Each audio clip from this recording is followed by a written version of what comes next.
This is Covenant Marriages. You're welcome to the show. On this show, we believe that marriage is a blissful and happy experience, and that God created marriage to be enjoyed and not endured.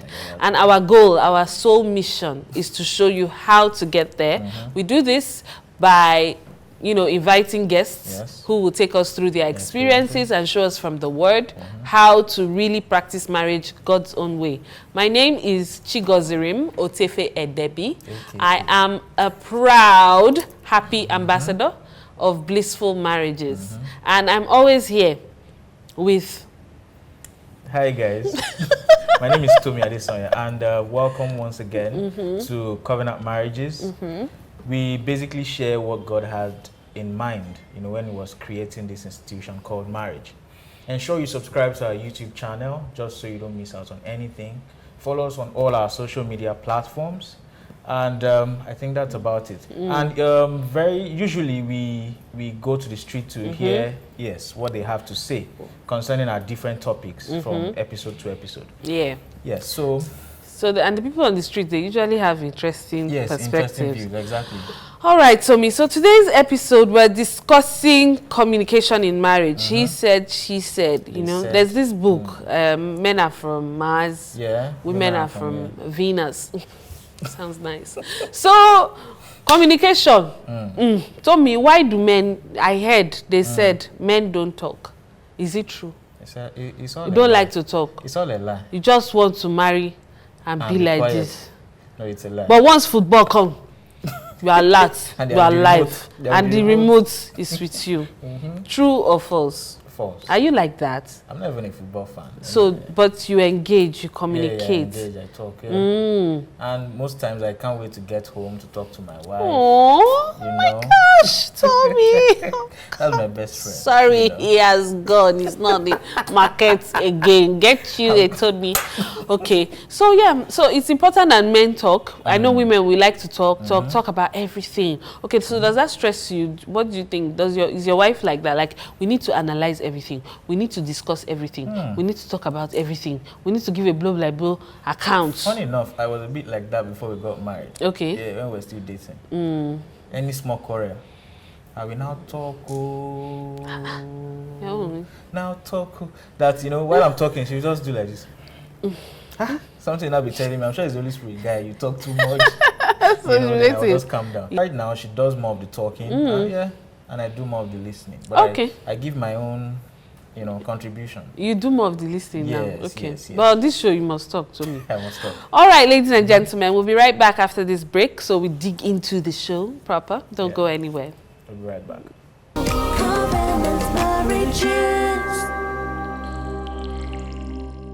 Hello guys, and welcome back to Covenant Marriages. So they said, speaking the same language. Is it an intertribal thing? My husband always says something. He says there's nobody that is actually quiet. Okay. It's just the topic. So you may see someone, he doesn't like to talk or she doesn't like to talk. But once you bring up a topic that they are interested in, or if you attack an issue from an angle that they are interested in, that they would participate in the conversation. So I think that people need to just... and that comes from understanding, in my opinion, But our topic, for today, we... speaks about speaking the same language. The same language, I don't know if it's... So, can you successfully marry a Hausa woman? Okay. Or a Hausa man? No, Tommy. From the East? Do you know you can marry someone that... I think you'll marry someone that, don't even speak the same dialect or, like, in terms of lingua. Yeah. But in terms of actual communication, there are so many ways to communicate now. Yeah, you use your eyes, you use... Your head. There are some people that they toasted them with only eye. So you use your touch, I don't know, there are different things. And then, there's also love languages. But, you know what, we are not yet experts. We have some experts coming. These are our guests. They are professionals in their profession. And then they are professionals in the marriage something. So we're going to put all our questions, WAEC... Past question. We're going to put all our questions and your questions, and then we're going to channel it to them. Okay. So don't go anywhere. We'll don't fast forward us. Go and rewind other episodes. Be watching first. We are coming. Be right back.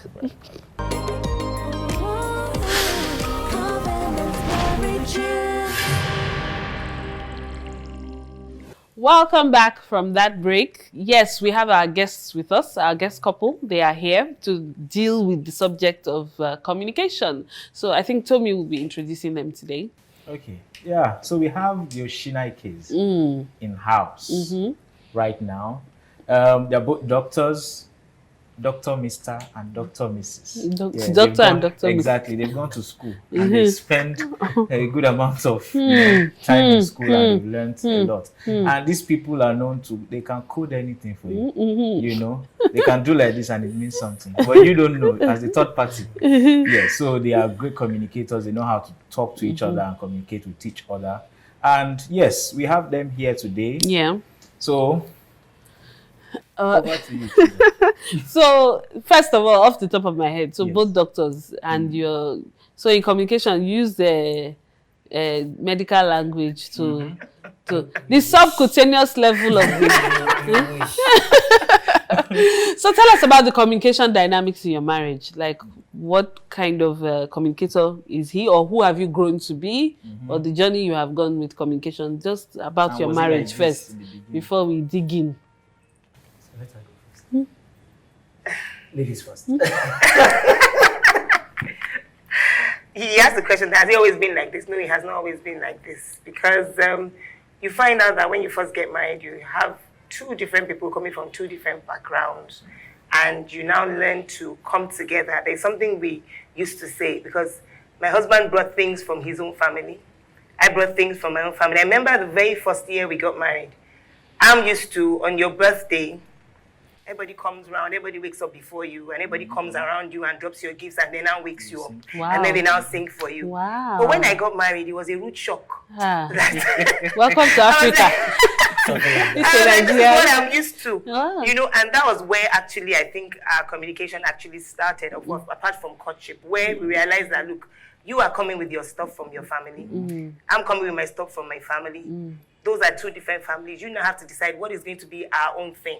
Okay. What are the things that we're going to say, this is the thing that we have brought into our family and this is what we're going to work with. So I think that was almost like, you know, because at first I was like, you know, and then my husband, I'm not sure he's used to, you know, remembering birthdays and stuff in my family. Everybody remembers birthdays, you know, and things. So those are the things where, you know, it was actually a rough start, but we're not there yet.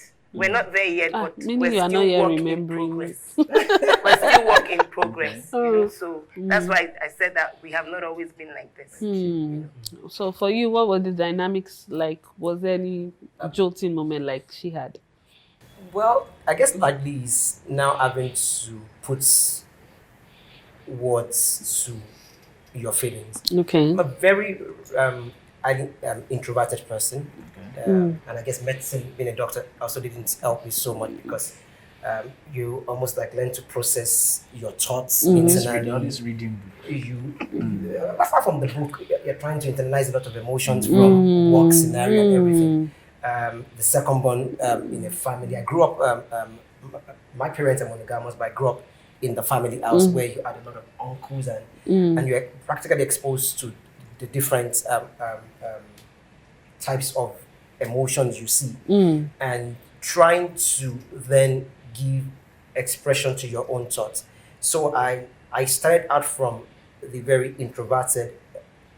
Before I would put words to my emotion, I would almost get either pushed to the end where you didn't have to speak, or if I really could avoid this, I would just basically, and I'm the kind of person that would want to think through things, connect the dots. My wife was the kind of person who would love to talk about things, and I'm like, I have this map of the world in my head as it is of our lives, and I'm like, okay, how does this connect to this? And until I finish, get to the end, puzzle, I'm always like, look, I'm not going to talk about this. But I guess with time, one has learned, and we're still learning. I mean, even after 17 years, you realize that the dynamics of your lives basically take different shape. The kids are much older, are living now, and all of a sudden, some of the things that used to be the sore point of discussion, and now I'm not there anymore. So you have to talk about other issues. Other So things. obviously we have evolved, and it's better. And now I'm learning to give expression to my thoughts much faster and much quicker than it used to be. And I guess that's probably one of the lessons for us. It was that at the early stage it was always like talk. And I'm like, tell me you love me. When last did you tell me? And I'm like, okay, if I don't love you, I would probably have walked out. We'll be here now. We'll have this conversation, you know, and but you learned. We learned to basically just move on and grow into the next phase of our lives. Let me just leave it at that. Okay, so my question to you will be, why is it important to speak the same language? Okay, so let me back up a bit and actually that's almost address it from the point of saying why is communication important. Okay. It's almost like asking me why is food and oxygen important to a living being. Okay. Because the reality is that every expression you're going to have in your marriage is going to require one form or one vehicle or the other that is called communication. The tell me I love you. You're either going to say it in words or you're going to say it non-verbal. So communication basically is even when you're going to have sexual intimacy, at least you will either use eyes to say it. But in one way, so asking why communication is important is basically asking why does a living being inspire air and want to eat? Okay. It is the crux. It is the building block. What protein is like to the body growing up is what communication is like. Okay. So to some people out there, they just feel you should know. So some people go into marriage with a lot of expectation, false expectation. They just assume that okay, you should know. Or like you said in the earlier part of your earlier years in marriage, that if I don't love you, I won't be here anyway. I think what we can even use before we go into that is for the purpose of especially some kind of introverted persons watching, what is communication? Some people just feel that I come, I talk, I say I'm hungry. Exactly. I say good morning. I say give me the remote. These are words. Do you understand? What exactly is communication? What is good communication? Maybe we can take it like that. So, you want to have a go at that? Okay, so let me basically say that communication is for me, it's very simple. Good communication is very simple. One party transmits a message to the other party in such a way that the other party understands the message, processes the message, and gives a feedback. Because if you say, let's take the simple example of I am hungry. I'm hungry for love. Okay. I'm hungry for food. My account is hungry. I'm hungry for fresh air. Hunger, hunger can be different. I'm hungry can mean I need my space being choked in. Okay. So the other party has said I'm hungry, has interpreted hunger to mean food. And the guy gets upset, like, after all this, can't you understand anything? Okay. I go like, I know the typical example that women like to give us, even when it comes to food. What we like to eat, and I go, anything. And you go like, what is anything? Scotch egg is anything. And then you bring and say, okay, no problem. You then bring swallow, and then it goes. Yeah. At 9 p.m. But you go anything. Yes. So he said his need. It's come across to her in the most intelligent and meaningful way. She's giving him the feedback that doesn't look like anything he asked for. And he doesn't like it. So until you express your need or your thoughts in such a way that the other end receives, understands, interprets, and then transmits it back to you that in a way that looks exactly or at least close to what you were saying, you haven't communicated. I see. Okay. That's so basically the feedback you get, the response you get to what your spouse has said will make you know whether you have communicated. Or not. Yes. Oh, wow. So basically, that's just it. What's the feedback you're getting? Okay. And the thing is that many of us try to push that. If he wants me to do this, he will tell me. If he wants me to do this, he will tell me. And I think that those are many issues that we have in marriage, whereby you want the other person to know. But I mean, assumptions. You shouldn't assume too much. You should. So, for example, sometimes he will ask me, "Do you get what I'm saying? Do you understand what I'm saying?" And everything. So basically, the feedback you get makes you know if you have actually communicated or not. Okay. So is there any place? So I have a background in communication actually, and sometimes they'll tell you are oversharing. So is there any place or room for over? TMI. Is there any situation or scenario where oversharing can come in marriage? Okay. Like you're over communicating, you're telling me too much. Is it possible? Yeah. Maybe financial issues so. or what? I don't think so. I don't think so. I think once you've come into marriage, I think you should be able to tell your spouse everything. And as I said, we're still work in progress. I remember, I think like 2 or 3 weeks ago, we still had that issue whereby I was doing something to surprise my husband. I was doing it in the integrity of my heart, and then he found out. And he was like, "No, that is, that is breach of trust, and everything." And I was like, "What if in three months' time I tell you that I'm giving you this 2 million naira? Will you not be happy?" And that was for me. I was like, I was trying to surprise my husband. For him, he was like, "No, this is breach of trust." Oh. So that's why I said we're still work in progress. Yeah. Okay. So the thing is, I have now come to learn that you actually should carry each other along. In fact, when I tell people, when we first got married, we still do it. From the time my husband leaves home, when we don't see ourselves, maybe like 6-7 hours, by the time he comes home, it's almost like we've not left each other. Because everything that is happening, say, "Guess what happened just now?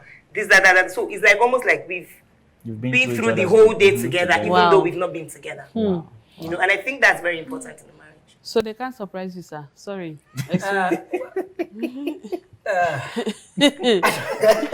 So as I said, I'm a very introverted person. And I like to add and you would work extra really to say surprise, because I'm going to think, okay, at what point did you move this cup and I didn't know. I'm almost like, so I'm not safe. Kind of person. Okay. I don't like surprises. Oh, so understanding is key. Understanding your spouse is key.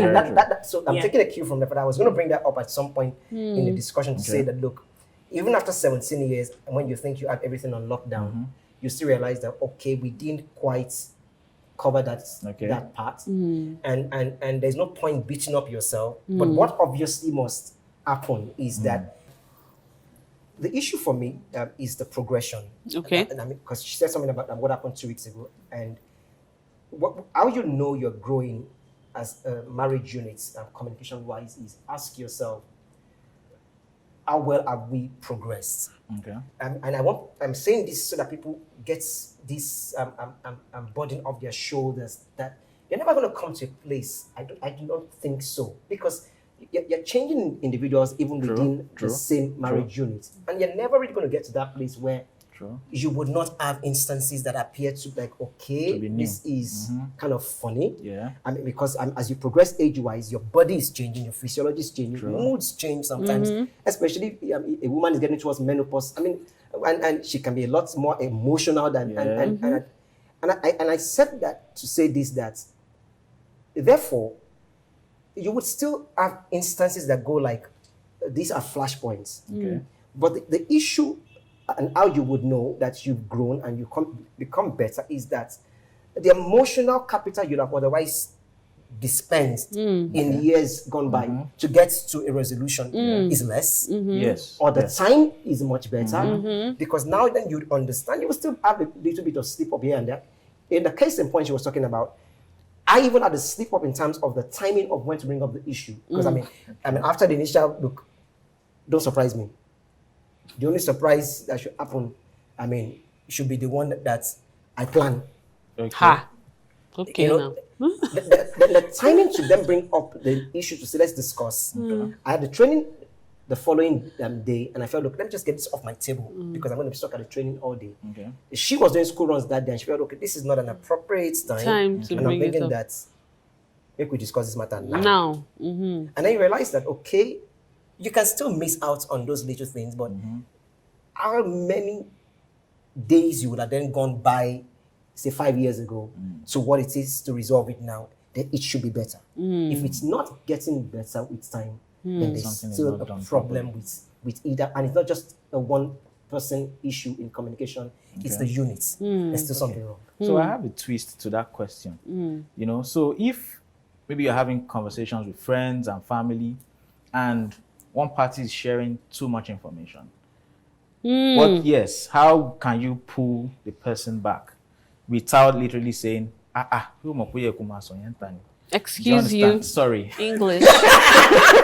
We're British. You know, like, don't you know you're not supposed to be saying this outside? Oh, okay. So what are the, you know, how do you people navigate? You said you're British, the Euro British or the Brexit British? The Eastern British. Yes. So, okay, for example, maybe sometimes you go out and you feel that it's time for you guys to leave. I'm just trying to, you know, and you're not sitting close to each other. Oh, okay. So what do you do? What do you do? I things like that. sort of send the message, or I call, I flash. He looks at his phone and I'll send the message that, look, you know, we're overspending our time there. So you could say that, and of course it also depends on how you guys have grown. For example, I remember when we had our first child. I remember my mother-in-law came and was like, she wanted to do some things. Maybe she wanted to give the baby a bath, maybe palm. I can't really remember, but I know that it was something. Now, of course, I went to meet my husband and I said, look, this is what mommy wants to do, you know, and everything.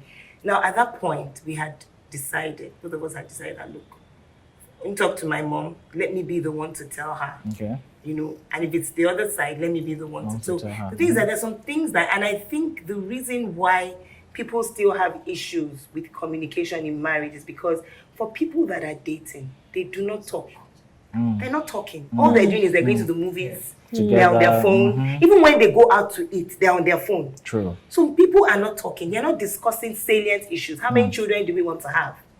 When this child comes, how many of the parents are going to come? How long are they going to stay? Those are things that people need to discuss before they even get married. Okay. You know, so that when all these things now come, for example, I remember when I think it was your nephew that wanted to come stay with us soon after we got married, but because we had that discussion, he didn't need to consult me. He just told the man point blank that no, my wife and I are just getting to know each other. Exactly. Your son cannot come and stay here. So all these things are things that couples still need to talk. They still need to talk. No matter how many years you have spent in marriage, you still need to talk and carry each other along. And even know what, so with that understanding, you know what I would like and what you like. So exactly. To answer your question, maybe if you're not over talking, something will check you and you look at the person's face. Exactly. And then you now see that. But it's important to state that irrespective of the cultural mode, both members of this unit must realize that as much as possible, protecting your spouse outside and not making the person look like a silly person is paramount in how you get this across. No matter how you feel so upset, to what extent that, babes, I expected that by now you would know that these are inner caucus matter and everything. However you choose to express it, you must never cross that line where you make your spouse feel exposed. To be done in love and respect. It must be done in and this is the reason why communication, just as with most other essential things in marriage, require a lot of creativity, requires a lot of learning, and the information to make this possible is not out in space. For example, you talked about the fact that we can quote things a lot in terms of how we use our words in marriage. It's the information available from listening to people who have gone ahead or in reading books. And it is important. The truth is, all of us are born, or we are born and then we grew, we were nurtured in some style of communication that we carry largely.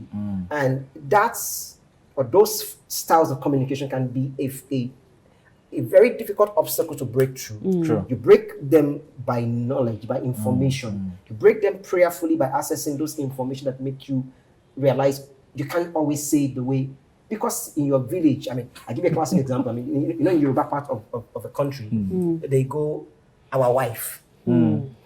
Excuse me. I know why they do that. It was one of the first battles I said this one. I won't take this. This is going to be gladiator. You are not sharing. So from the earliest stage of marriage, there was nothing like our wife. We're not So they ask, sharing. how is our wife? I say, my wife, you mean?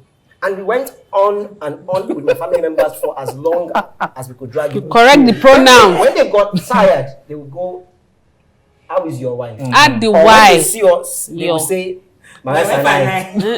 That was my nickname in my family. But I was bent that irrespective of the cultural mode, I wasn't going to get sucked into that. And it is important for family unit, therefore, to come up. And as I said, the building blocks to do this is not in space. It's available in books. It's available on listening to people who have modeled the kind of marriage you want. It's available. Yeah. Okay. So in correcting yourself in love, do you have tips, for doing that? Because sometimes you could be very, very hurt that this person is not getting the message. After 5 years, after 10 years of being married to you, at least you shouldn't be doing this. So how do you also help yourself, retrospect and pass your message across? I think basically once it's done in love, once you realize that no matter how much you want to correct the person, as he said, you don't make the person look stupid. You don't make the person look like, are you so dumb that you don't know, what you're supposed to do? So basically, even if you want to correct, you should correct in love, and maybe later, for example, even if the person errs or makes a mistake, at the back when you get home, you'll be like, no, this is not, you shouldn't have done it this way. You shouldn't have, things like that. So I think once it's done in love, and once you know that at every point in time, you need to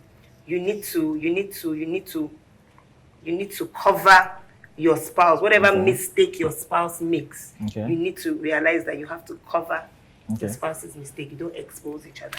Sorry, I still have. We need to go for a break, Tommy. Okay, when we come back. When we come back, we are going to discuss love languages, which is a particularly lovely topic I love to discuss, because in communication we can't exhaust communication without discussing love languages. Yeah. Don't forget to subscribe. Have you subscribed? We'll be right back.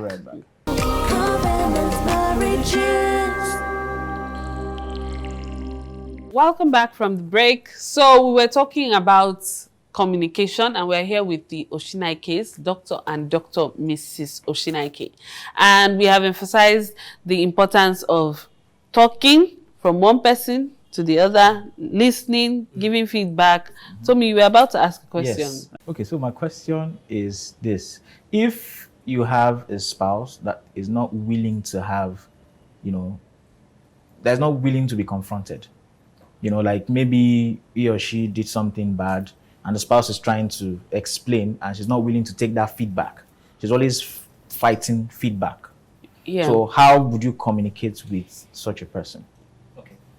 Let me start from where Kende left earlier when she was talking about you asked an earlier question about correcting one another. Yes. And I said something when we were off air about one of the key learning curves that we had to go through, and I think couples must learn to go through to have to be good at communication, is learning to incorporate the feedback from your spouse into your life. Let me give a good example. When I'm really upset and I don't want to say something next, I go back into my typical village mode of I just shake my head. SMH. I just go like really. Now, She doesn't like you shaking your head at her. She goes like, they will not shake you. They will not shake. They will not shake head at you. Like, and I'm like, really? That was an easier expression of what I would have said. Exactly. But then I realized that she doesn't like you doing that. So the next time we have an issue, I become conscious to say, you know what, shake leg, but don't shake head. Anything but head. And incorporating that response, and you realize that therefore makes it easier to move to the next stage. Okay. And then the second part also is that consciousness also that you're not perfect. It takes two to tango, and that's the honest truth, that if there's a breakdown in communication, it is not entirely the fault of one person. Okay. That's it doesn't matter how you want to spin the narrative. So she said something you're not happy about. Honest truth is, could you have responded better? Okay. So your response back then decides whether or not, the Bible talks about a gentle tongue turning away wrath. Or it can set, in that same scripture, the Bible also talked about the tongue can set a whole ship ablaze. So your response to a provocative scenario can either douse the tension or it can actually inflate it more as well. So, and I said that to say that sometimes just stepping back a bit to realize that your own scorecard is not particularly clean as well in this case. Also, or even if it's clean in this case, there are other scenarios where she's born your weakness and you just must incorporate that into. So correcting each other in love gives you those are two things I think you can incorporate and then get a headway. Now, to the case in point where you have a spouse who just wouldn't want to be corrected. Now, one is appreciative of the fact that it doesn't matter how you spin the narrative, there are people who are honestly like that. And it just almost seemed like the thorn in the flesh God has sent to humble you. And it doesn't matter what books you've read, and what you haven't read. In fact, when you read one and you apply it, you go back and say, was this not what I read? And the person just defiles all the principles. And the person just appears to be an outlier to the graph that has been drawn. I think that patience will still come in. It is with patience you possess your soul. And while patiently waiting to see how to unravel this person, because the person has a code that can be hacked. Whether you are able to hack it on your own by the application of information you get, application of feedback you've gotten from the person, prayerfully confessing God's picture into the person, or whether you would need to seek professional help, because some of the issues that people often bring into marriage predates the marriage. And I was saying off air about knowing people who have issues that border on sexual intimacy that were not related to the person, and the spouse keeps feeling like as though I'm the cause of the. And sometimes the spouse who is actually being offended actually begins to behave like the victim. That I must be the problem. Like, am I not sufficient? I must be the problem, and your spouse suffers under that emotional burden and everything. And sometimes you will need help getting this load unpacked. But whatever the scenario is to patiently try and see how you can help your spouse across that line. Because at the end of the day, you may actually realize you have someone who is so unhappy with their response or with his response as well, and is just almost like Paul said, I will to do the good thing, but just within me, it's hard, it's difficult. And it's that being willing. But if all fails, know that there are support group, at least like this C3 marriage counseling units, that you can actually approach and people can help you. Sometimes the thing becomes so messy, and with just one question, someone who has been through that experience says, if you move this response from this place to this place, you actually realize, do you mean it was that easy in the first instance? But everything must be done with the sole purpose of, as much as possible, you want to protect your spouse. But if you get to the point where this is not really working, I've tried all I need to do, please do not suffer under undue emotional burden and now beginning to feel you must be the problem. You may not be the problem. And the person who really is having the issue is actually crying out for help through all of this outburst and everything. Seeking help for the person through every available and legal means that still seeks to protect the person must be explored. So counseling is critical if you find yourself in this kind of quagmire. So now we want to talk about love languages. Yes. So according to a certain author many years ago who did some research, Gary Chapman, I believe that's his name. There are 5 love languages. So you have words of affirmation, encouragement, and so on. Then you have quality time. Thank you, Tommy. Then you have gifts. Hey, Nigerian girls, our primary love language is gift. Then you have touch, and then you have acts of service. So if you don't understand, there's another episode. But we want to dig in now. There's another episode, or you hook us up on social media, and then we'll give you the code. Yeah. So we want to know what your love languages are in order of priority, because we hear everybody has even more than one. So which one? We are interested. Kindly share. You want me to answer for him? No, this is not wired ground. You can answer for yourself. Your own for yourself, and then I think for me, my primary love language is acts of service. That's hard though. I think. Acts of service. For me, it's acts of service. Acts of service people is hard. Message. You work for the love. Acts of service, words of affirmation, gifts. That's why telling her that she loves that. Tell me I love you. Tell me you love me is important. Then some people can go 1 year. Don't tell me you love me. Show me. Buy me something. All right. So then the third one is. The third one is gifts. Yes, gifts. And then the fourth one. He's lucky, right? He's lucky, right? He's saying. Continue. When you finish, we'll comment. The fourth one is I know the last one is touch. Okay, can you see touch? Is at the bottom of the graph. Well, because for me, when it's almost like when my husband starts doing, all those things, I know that, oh God, in the end, so for you, for me, it's a journey. You get to the bedroom, we first journey to oneness. Wash plates for you, acts of service. We first do that. Then we'll tell you, I love you. Thank you. I love you. Thank you. I love you. Then we'll now buy you gifts. Money must. Before we now touch you. You can see the journey to oneness. Well done, sir.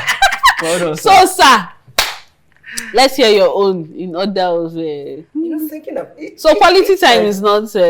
Quality time is somewhere there. Okay, so go and walk first.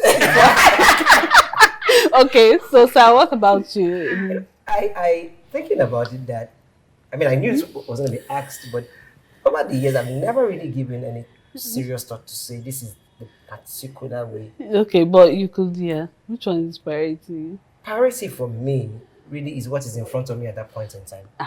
That's and I was going to say that the book is a very nice book, lovely book, but I'm not the typical kind of person that likes to fit into a mold, because I like to free myself and free people from molds as well. Okay. Because the honest truth is that if what is in front of me requires acts of service, then show me your love. Then show me. Okay. Join and do this thing. Okay. So your love language is My now. love language is fluid. For now. It's now. It's You are very now. fluid and it's very, there's some that will probably be a common denominator that will go across. Yes. And then I like words of affirmation. But the affirmation sometimes would be you're standing with me when I'm doing the work and not necessarily joining me to do the work. Okay, that's why you are difficult to surprise. They can't predict. Exactly. They cannot predict where I had you're to going. free myself, and I guess that people who are in my mood who are trying to say, is it outliers? Is it tell me I love you? How does that help me now? Quadratic equation in front of now. me. Who that one help? Or you say touch. Say look. Where the touch me, Cain. Where the Cain to touch me very well. So don't touch me. Your touch is annoying me right now. There's heat. Where am I? Yeah, just trying to. But I guess it's just finding the one who that just works best at that instant. Okay, so I have a twist to this question. Okay, how best can you extract this from your spouse? How best can you know? For me, there's this song. There's this CD. It's quite old by T.D. Jakes, Christian love songs. Yeah. And there's this particular song that says, "Satin sheets." Satin sheets. Learn to love me from my side. Yeah. And he was talking about a woman that wanted to impress her husband, wanted to give him a birthday gift, and she decided to buy him satin sheets. You know, and she was so, she's bought him the best gift. You know, that was his robe, and she was like, and then she bought it, and she was like, don't you know that satin sheets slide? You know, so for her, she had spent so much money and so much time looking for that gift. But for him, that was not the best gift. Wow. So the thing is, you need to learn to love your spouse from his side. Okay. So I mean, if your husband is not a perfume person and you are a perfume person, it does not mean that he would appreciate that. Exactly. You know, so you just need to learn to love your spouse. Yeah. And that is also learning to know your spouse's love language, which might not be one. Yeah. You know, and which might be based on what is in front of you at that particular point. For example, many of us know when our husbands are, maybe financially, they need something, and then that's when you now want to be touching. And for him, his love language at that time is money. Small money, just drop. Do you understand? Yeah. You just need to, understand. You just need to understand. And yes, the feedback. And that is, and then for some men as well, a man that is broke will not tell you that he's broke. Right? But she needed another view. No, but the truth is, you would know from living with your spouse. You will know you will know your husband's body language. You know, and there's some people. I mean, I remember when I was growing up, my mom, if you're doing something wrong, all she does is to walk in front of you and say, "Hey, Lady Marie," and you know that you have done something wrong. You know, so and with us growing up, we knew that. Once your mom does that, she's telling you to sit right or to do something, you're doing something wrong. So also with your spouse, you need to learn to, and the thing is that communication is a skill. It's just like learning how to drive. And for example, now we have automatic cars. Before you learned how to drive manual, does not mean that you now will not learn how to drive an automatic car. So for every point in time, there is a different communication skill that you have to apply. So it's not one size fits all. And what works for your friend, for your friend's husband, or for your friend's wife might not necessarily work for you. So you need to know your spouse. You need to know your marriage. You need to know who are you dealing with. You need to know in what situation is this coming in. So that, but the thing is that most of the time I believe that we're not sensitive to know exactly where we should bring in.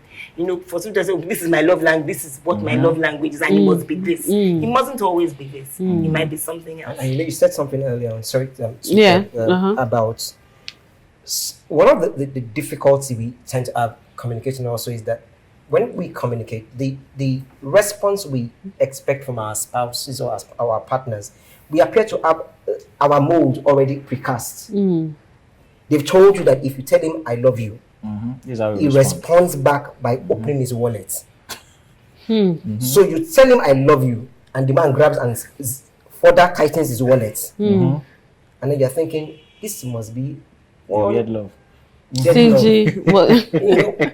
And you just must free your spouse from your precast molds that you brought in, and genuinely get the feedback and interpret the feedback as much as the Holy Spirit will help you. And as I said, knowledge is key. Knowledge is key, either directly from reading books, listening to trusted mentors and trusted counselors, and seeing how best you can then interpret your own family scenario in the light of all this information that you have. And together then build your own mold for responding to scenarios. Okay, thank you so much. I think we've done, amazing to the topic. I remember when we were cutting, my husband said he was reading a book about me, or trying to understand women, and then he prayed that the Holy Spirit should help him. And the Holy Spirit said, but she's right there. Ask her. You'd be like, Holy Spirit, like, don't stress me. Ask her. I'm ready. I'm trying to help someone else. I'm trying to help another person. So, yeah, I think it's very important to understand your spouse and, engage them within the context of who they are. And then listening is critical. Will show in, the things you do eventually. Yes. I think we've done justice to this topic. Please, if you need more counsel, you need more support, feel free to reach out to us via any of our platforms on social media. Like us on Facebook, follow us on Instagram, and follow us on Twitter. So follow us, subscribe to our YouTube channel so that you can see new episodes as they pop up. Okay, just before we wrap up the show, I don't know if you have final words for our people, our something very short, something light. Yeah, our audience. My final words are that learn to love your spouse from his side and never assume that your spouse knows how you're feeling or knows what he should do. Sometimes you just need to open up and actually say it wholeheartedly. This is what I want you to do. Yeah, but and mine is almost similar to that communication is a skill that can be improved upon. Okay. It just requires the right amount of emotional investment, right amount of time invested in acquiring information. It's not going to happen overnight. If you find good marriages where communication appears to be going on smoothly, they have invested time in learning the skill, in oiling the skill, and most importantly, in using the skill that they've learned. Application. And everyone can have a good marriage where communication is wonderful. Thank you very much. Thank you very much. We're really happy to have you. Thank you so much. And we have a very little gift for you, based on the impact you've made in our lives today. Yes. You've given us so much. We are trying to intrude your space, and we hope you don't forget us. Yes. Look at this. As a memory of the time that you spent with us. Lovely. No, please share with our people. Yes, this is the real face. Yes. Oh. Thank you. It's really pretty. Thank you so much. Thank you so much. God bless you. Thank you for sharing with us. Thank you. And we pray we will not disappoint you. We and our audience. Yeah. All right. Thank you so much. Thank you so much. Yeah. Well done. Yeah. We'll be right back after this break. Yeah.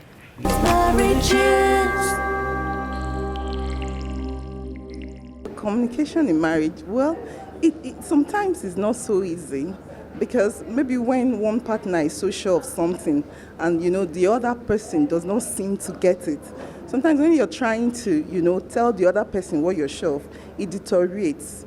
But I think it's something you get better at doing over time. You keep at it, you get angry at each other, maybe you quarrel sometimes, but you just go back to it, especially when maybe both of you are in good moods. So you can go back to it, try it, until both of you are on the same path. Okay, there was a book I read, and then it made me understand that communication basically for couples, it's having to know that the woman looks at the world from a pink eyeglass and the man looks at the world from a blue eyeglass. So most times you have to come to that understanding that even though this is why I see it, she might not see it that way. It is your ability to actually have to decode it, bring it to the barest minimum and paint it according to that pink picture she's seeing before you could actually get that which you want to achieve done. And most times it's very difficult, I must say, but we thank God for understanding, thank God for love. If the understanding is the basic, is the bedrock. If you don't understand how to actually pass the information forward, you have those challenges basically. So to me, I believe that communication is very, very important. Communication is two ways between the man and the woman. It's not one-sided. And for communication to be effective, it means that when one message is passed across, the other party receives it and understands it very well. And one of the issues in marriages actually is that communication. There are so many expectations unmet because one spouse has not communicated that expectation. So the expectation is kept inside, and you expect the partner to know automatically what you want. How is that possible? So we need to communicate our expectations to our partners, ensure that we have alignment with them, and that's the only way it can actually, the marriage can actually work out very well? As I said, everything he said was right or is right. And communications has really helped us in our marriage, because I think that's one aspect we've really gotten a hangover, and has really helped us through situations, issues. There's nothing too hard for us to communicate. There's nothing too hard for us to talk about. There's nothing too hard or too sensitive, permit me to use the word, for us to really talk about. So I express myself to him. He understands. He tells me how he feels. No matter how, I won't take it anyhow. I'll take it as he has given me to him, because I understand that he's just trying to tell me how he feels. So I don't shut him down, and he also doesn't shut me down when I talk. So we can express ourselves very well, and it has really helped in things and in everything. So I would just say that try to communicate. Communication is like the blood of a marriage, and even any relationship, friendship, even at work, communication is it. Thank you.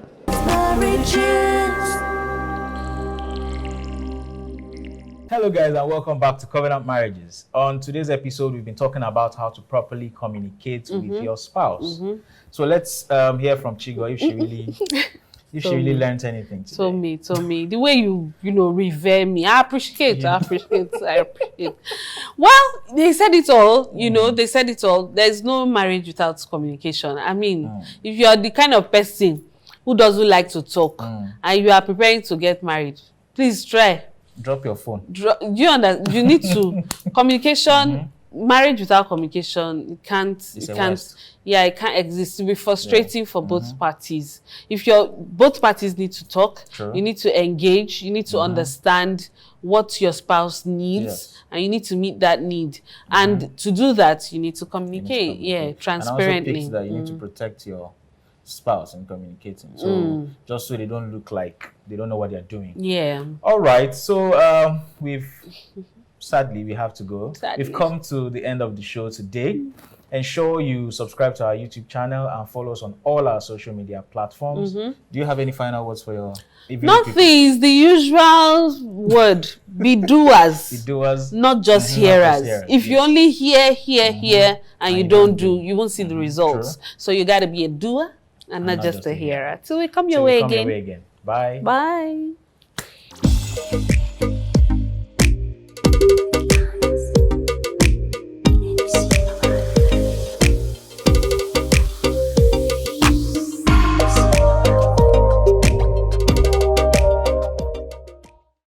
Powered by Covenant Christian Center.